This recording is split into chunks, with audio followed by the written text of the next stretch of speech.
Alors, imaginez un instant devoir faire le tri dans des milliers d'articles, de commentaires clients ou d'emails, juste pour comprendre de quoi ça parle. C'est un travail de titan, on est d'accord. Eh bien, aujourd'hui, on va explorer une méthode d'intelligence artificielle qui fait exactement ça, mais de façon automatique. Ça s'appelle l'allocation de Dirichlet latente, ou LDA pour les intimes, et c'est un outil incroyable pour révéler les thèmes qui se cachent dans n'importe quelle montagne de texte. Le truc, c'est qu'on est submergé de textes, partout. Les articles de presse, les avis en ligne, les mails professionnels. C'est une véritable avalanche d'informations. La question, c'est comment savoir ce qui se dit dans tout ça sans y passer des semaines, voire des mois à tout lire. C'est pile le genre de défi que des outils comme le LDA sont conçus pour relever. Et la solution à ce problème a un nom, la modélisation de sujets, ou topic modeling en anglais.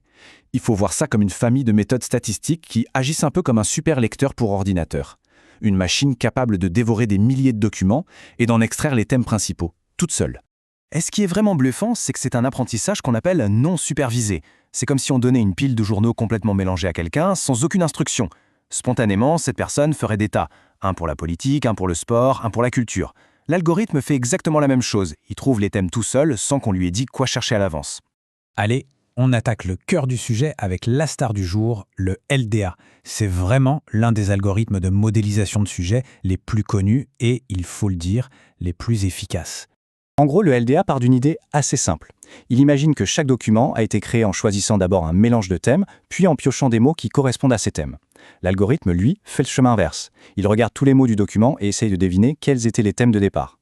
Et comme il n'a pas besoin que les données soient étiquetées, on peut le lancer sur quasiment n'importe quel corpus de texte brut. Et petite anecdote sympa au passage, l'algorithme LDA est tout récent, il date de 2003. Mais son moteur mathématique, ce qu'on appelle la distribution de Dirichlet, eh bien ça a été développé au 19e siècle par un mathématicien allemand, Johann Dirichlet. C'est donc une très vieille formule mathématique qui est au cœur de cette technologie de pointe. Assez fascinant, non ? Toute la magie du LDA repose en fait sur deux idées super simples, deux règles du jeu. La première, un document ne parle jamais d'une seule chose. C'est toujours un cocktail, un mélange de plusieurs sujets. Et la deuxième règle, un sujet, ce n'est rien d'autre qu'une collection de mots qui ont tendance à apparaître souvent ensemble. C'est tout.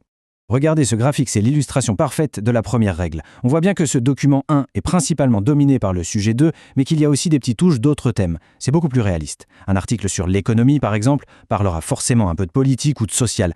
Et de la même façon, ce deuxième document a sa propre recette, sa propre composition, avec une dominance claire du sujet 4.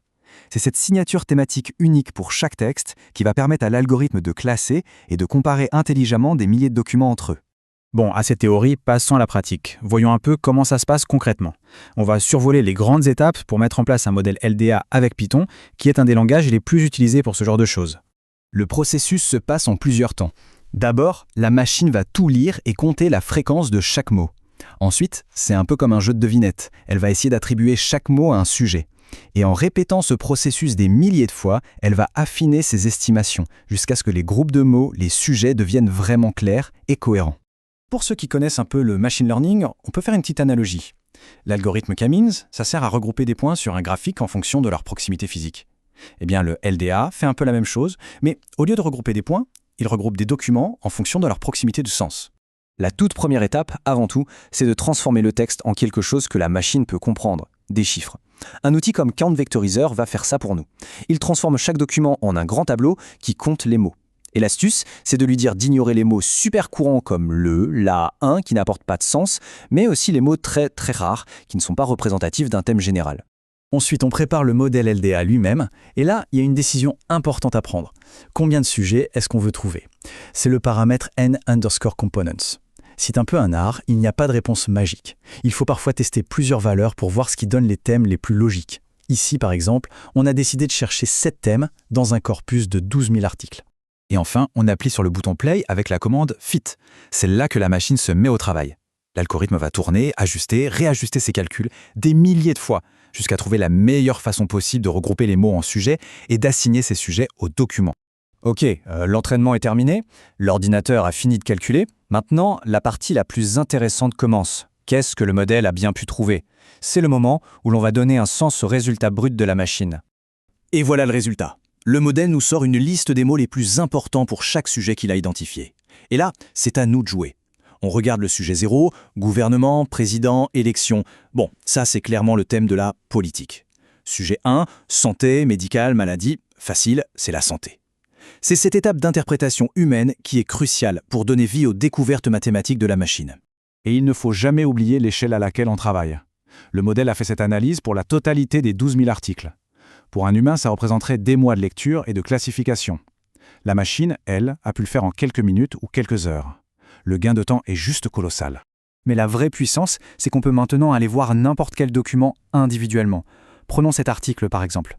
Le modèle nous dit « Attention, cet article est à 68% sur le thème art et culture et à 30% sur un autre thème. » On obtient sa carte d'identité thématique en 1 seconde. Les applications sont immenses, recommander des articles, analyser des tendances, etc. Cette phrase résume tout en fait. C'est la capacité à décortiquer ce mélange de sujets qui nous permet de comprendre l'essence d'un document. Et ce, à une échelle qui était tout simplement impensable il y a encore quelques années. Finalement, le LDA, c'est un peu comme un microscope pour le texte. Ça nous permet de voir des structures et des motifs qui sont totalement invisibles à l'œil nu. Alors la vraie question, ce n'est pas tant ce que l'outil peut faire, mais plutôt sur quel texte est-ce qu'on va l'appliquer maintenant. Des avis clients pour déceler des problèmes, des archives historiques pour voir l'évolution des idées. Les possibilités sont vraiment infinies.